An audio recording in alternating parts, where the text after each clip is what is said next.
नमस्कार। Paper cutting में आपका एक बार फिर स्वागत है और मैं नरेश बिसेन आज आपके सामने राजस्थान की राजनीति पे कुछ बात करने आया हूँ।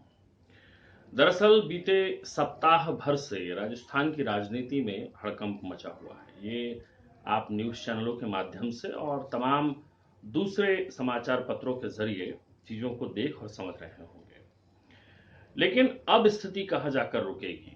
क्या होगा राजस्थान की सियासत का भविष्य? क्या गहलोत सरकार फ्लोर टेस्ट कराएगी? क्या गहलोत सरकार के पक्ष में बहुमत साबित होगा? क्या पायलट का गुट राजस्थान की राजनीति में बवंडर लाने में कामयाब होगा? इन सब तमाम बातों पर हम लोग आज चर्चा करेंगे। दरअसल एक जो ऑडियो बम आया उसने इस पूरे खेल की दशा और दिशा को बिगाड़ दिया।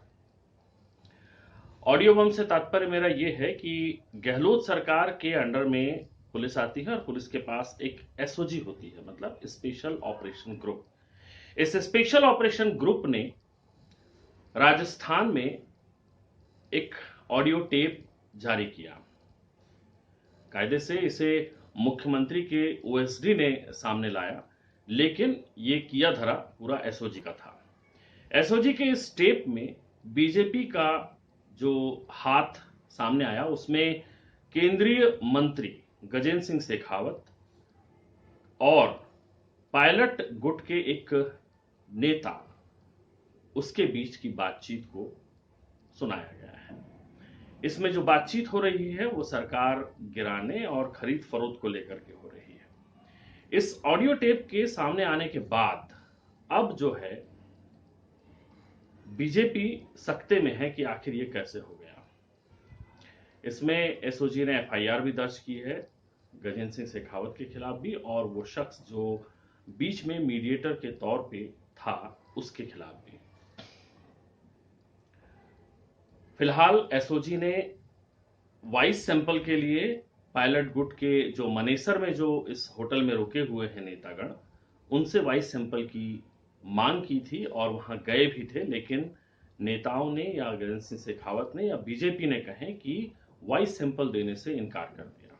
इसके पीछे क्या राजनीति है ये थोड़ा सा समझ में आपको बाद में आएगा, क्योंकि वॉइस जो होती है, जो ऑडियो टेप होते हैं, ये बीजेपी का कहना है। कल संबित पात्रा ने इस पर एक बड़ी पीसी की और उन्होंने सवाल पूछा कि जो ऑडियो टेप है वो किसकी अनुमति से लिया गया। किसी भी नेता की टेपिंग, एक जो कॉल की जो रिकॉर्डिंग है वो क्या संवैधानिक दायरे में किया गया? उन्होंने क्या किसी प्रोसीजर का फॉलोअप किया? क्या इसमें गृह सचिव की से इजाजत ली गई? ये तमाम सवाल जो है संबित पात्रा ने खड़े किए। उसके जवाब में कांग्रेस ने फिर जो है तुरंत पीसी की। उसमें सुरजेवाला जो है उन्होंने कहा, फिर तुम्हारे जो शिक्षा मंत्री अभी उसमें बनाए गए डोटासरा, उन्होंने पीसी की, रघु शर्मा ने पीसी की। तो इन तमाम लोगों ने फिर बीजेपी के जवाब दिए कि भाई एसओजी जो है एक स्टेट एजेंसी है और उसको अधिकार है कि वो ऑडियो टेप, किसी का ऑडियो टेप यदि उसको संदिग्ध लगता है तो वो कर सकती है। मामला अभी यहाँ पे फंसा हुआ है कि ऑडियो टेप की संदिग्धता क्या है।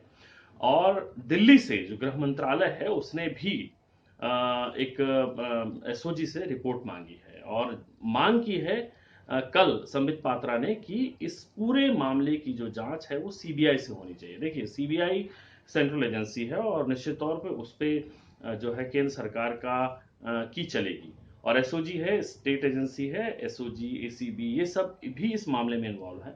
यदि सीबीआई के हाथ में जाता है केस तो फिर इसमें थोड़ा सा ये माना जाएगा कि भाई केंद्र सरकार जो है इसमें बचाने की कोशिश करेगी। अब ये संवैधानिक है या नहीं ये एक अलग बहस का मुद्दा है, लेकिन इस टेप के बाद जो पायलट गुट की जो राजनीति थी, जो पायलट 19 विधायकों को लेकर के मनेसर में रुके हुए थे और जो सत्ता के खिलाफ लड़ाई लड़ रहे थे, या यूं कहें कि गहलोत सरकार को गिराने की जो कोशिश कर रहे थे, उस कोशिश में ये बट्टा लग गया। बट्टा यूं लग गया क्योंकि गहलोत जो है बड़े ही शातिर पॉलिटिशियन है और उनका अनुभव भी तमाम इन सब नेताओं से ज्यादा है। आप शुरू से देखिए कि गहलोत यदि पात पात रहे तो, यदि बीजेपी डाल डाल रही तो गहलोत पात पात रहे।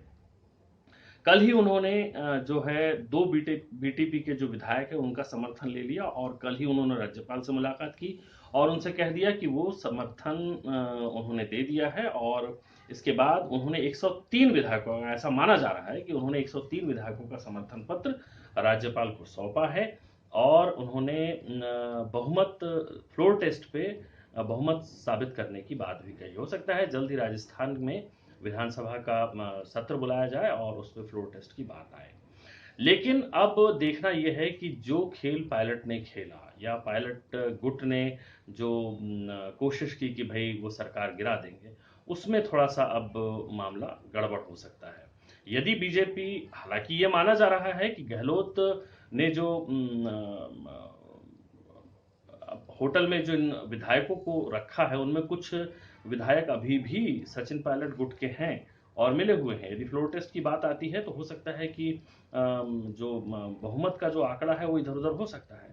101 विधायकों की जरूरत है और गहलोत ने अभी 103 विधायकों का समर्थन की बात कही है। 2 विधायकों को इधर उधर करना बीजेपी के लिए या सचिन गुट के जो भी उसके पीछे जो माइंड गेम कर रहा है उसके लिए कोई आसान, मतलब बड़ा भारी वो नहीं है।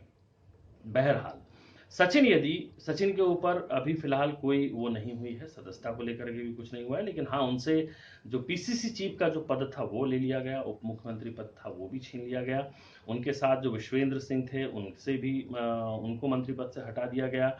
और इस तरह से उन्होंने, मतलब जो कांग्रेस ने जो कार्रवाई करनी थी वो कर ली। अब ये देखना है कि सचिन पायलट गुट जो है क्या करता है। क्या सचिन कांग्रेस में वापसी होंगे? क्योंकि सचिन की वापसी कांग्रेस के लिए बहुत जरूरी है। आप इसको ऐसे समझिए कि ज्योतिरादित्य सिंधिया ने मध्य प्रदेश में कांग्रेस से हटकर बीजेपी का जो दामन थामा, उससे एक सीधा संदेश गया कि कांग्रेस में युवाओं को दरकिनार किया जाता है। अब अगर सचिन पायलट भी बीजेपी का दामन थाम लेते हैं तो उससे और बड़ा संदेश जाएगा कि कांग्रेस में युवाओं को बढ़ने नहीं दिया जाता। इसमें दीपेंद्र हुड्डा है, इसमें और भी तमाम युवा नेता हैं जो राहुल गांधी के अध्यक्ष रहते सक्रिय थे, लेकिन राहुल गांधी के अध्यक्ष से पद से हटने के बाद उनको जो है दरकिनार करने की कोशिश की गई। और किसने किया? ये सब जो हैं, जितने बुजुर्ग नेता इस चौकड़ी में बैठे हुए हैं, उनमें अब गहलोत का नाम, चूंकि सचिन पायलट को लेकर के गहलोत का सामने आया तो गहलोत भी काफ़ी अहम वो रखते हैं कांग्रेस में अभी, चूंकि सोनिया गांधी कार्यकारी अध्यक्ष हैं। और तो गहलोत की चली है और उन्होंने साइडलाइन करने में कोई कमी तो और कोई कसर तो बचाई नहीं। लेकिन अब देखना यह है कि सचिन पायलट का अगला कदम क्या होगा। सचिन पायलट क्या कांग्रेस में रहेंगे या कांग्रेस से हटेंगे? और कांग्रेस से हटेंगे तो वो क्या करेंगे? क्या वो एक नई पार्टी बनाएंगे? और नई पार्टी नहीं बनाएंगे तो क्या फिर वो बीजेपी में शामिल होंगे? हालांकि उन्होंने मना कर दिया है कि वो बीजेपी में शामिल नहीं होंगे। तो फिर नई पार्टी का बचता है, तो नई पार्टी बना करके राजस्थान में अपनी सियासत और अपनी जमीन को एक स्तर पर लाना, ये बड़ी चुनौती है। ये आसान नहीं है कि आप वहां पे पार्टी बना लें और आपको इतना समर्थन मिल जाए और इतना सब कुछ वो हो जाए कि आप वहां पे एक अपना नया वो कर लें। लोग राजशेखर रेड्डी के बेटे का उदाहरण देते हैं कि भाई उन्होंने किया तो ये भी कर लेंगे, लेकिन ऐसा नहीं है। राजस्थान में गहलोत का अपना एक दबदबा है, उनकी एक अपनी सियासत है और वो इनको उठने में मुश्किलात होंगी। तो ये देखना अब ये बाकी रह गया है कि अब राजस्थान की राजनीति जो है किस दिशा में जाती है। फिलहाल इस पे मैं और कुछ एनालिसिस लेकर के आऊँगा। अभी ये टेप जो है, चूँकि ये वीडियो बड़ा होता जा रहा है, तो मैं यहीं इसको विराम लगाता हूँ। आप इस वीडियो को लाइक करिए, सब्सक्राइब करिए और मुझे बताइए कि इसमें हमें और क्या देना चाहिए। नमस्कार।